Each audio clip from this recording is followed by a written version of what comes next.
Assalamualaikum warahmatullahi wabarakatuh.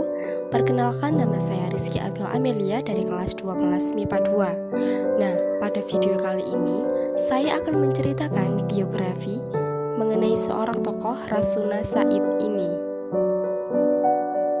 Hajah Rangkayo Rasuna Said atau yang biasa dikenal Rasuna Said dilahirkan pada 14 September 1910 di Desa Penyinggahan, Maninjau, Kabupaten Agam, Sumatera Barat. Ia merupakan keturunan bangsawan Minang.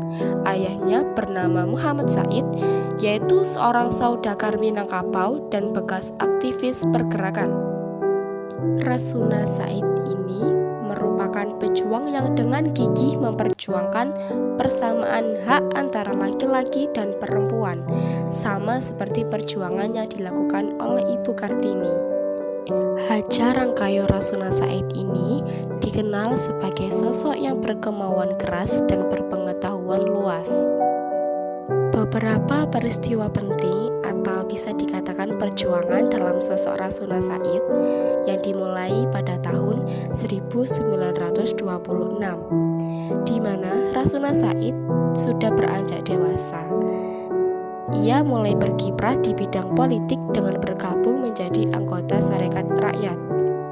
Setahun kemudian, ia naik menjadi anggota Partai Sarekat Islam. Pada tahun 1930, Rasuna Said aktif sebagai sekretaris di Sarekat Rakyat.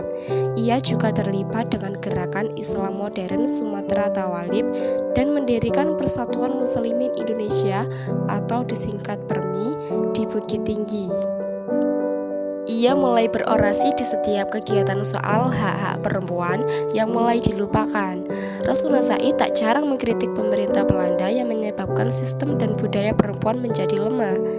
Ajakan Rasuna Said mendapatkan dukungan dari pribumi, namun dapat perlawanan dari penjajah Belanda. Merasa terancam akan ada gejolak di masyarakat, pemerintah Belanda mengasingkan Rasuna Said ke Semarang di Jawa Tengah pada 1932. Pada saat itu, Rasuna Said sempat ditangkap bersama teman seperjuangannya, yaitu Rasima Ismail.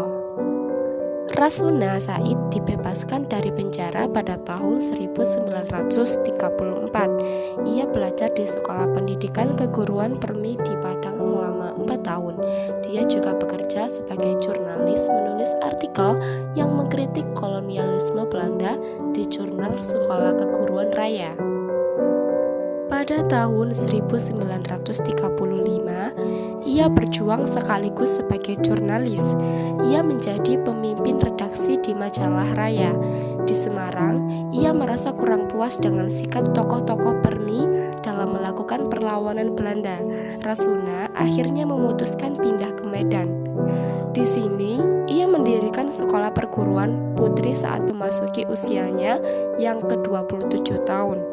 Selain lembaga pendidikan, ia juga membuat majalah mingguan bernama Menara Putri pada tahun 1937. Ia tetap konsentrasi dalam memperjuangkan wanita Indonesia. Slogan koran ini mirip dengan slogan Bung Karno, "Ini dadaku, mana dadamu?" Koran ini selain banyak berbicara soal perempuan, juga ajakan kepada pribumi kesadaran pergerakan, yaitu anti-kolonialisme. Karena kurang modal, banyak media tutup, begitu juga Menara Putri. Rasuna Said pulang ke kampung ke Sumatera Barat. Di sana ia tetap lantang berorasi untuk kemerdekaan Indonesia. Setelah Indonesia merdeka pada 17 Agustus 1945, Rasuna Said tidak tinggal diam. Ia pun aktif di Badan Penerangan Pemuda Indonesia dan Komite Nasional Indonesia. Ia juga ditunjuk menjadi Dewan Perwakilan Sumatera, mewakili daerah Sumatera Barat.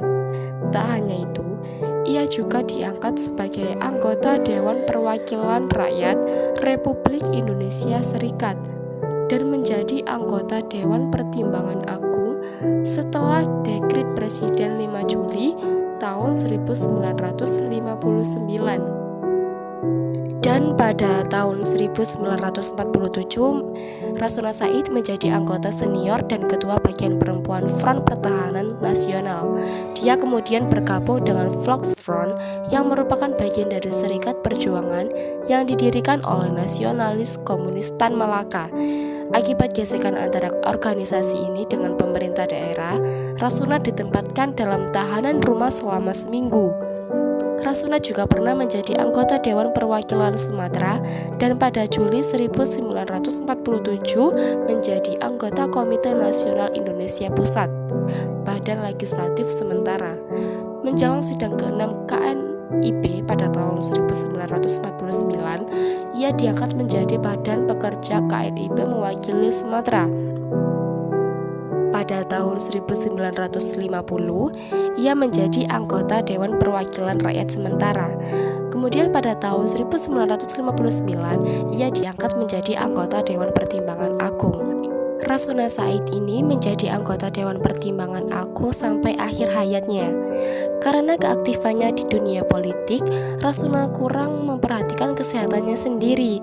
Ia baru diketahui mengidap penyakit kanker darah yang sudah parah. Rasuna akhirnya meninggal dunia pada 2 November 1965 pada umur 55 tahun.